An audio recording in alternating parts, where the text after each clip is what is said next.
না, আপনি আল্লাহর কাছে দোয়া করবেন, আল্লাহুম্মা সাইয়িবান নাফিআন, আল্লাহ তুমি বরকতের বৃষ্টি দাও। আল্লাহুম্মা গাইসান মুগীসান মারিআন মুরিআন নাফিআন গায়রা দার।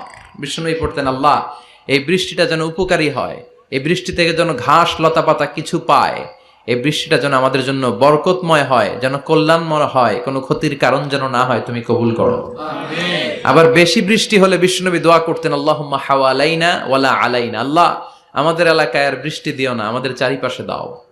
এই দোয়াগুলো পড়ার দরকার আছে না নাই? আল্লাহ যা বৃষ্টি দিবে এটা যেন আমাদের কল্যাণ হয়, আমরা পড়ি আমিন।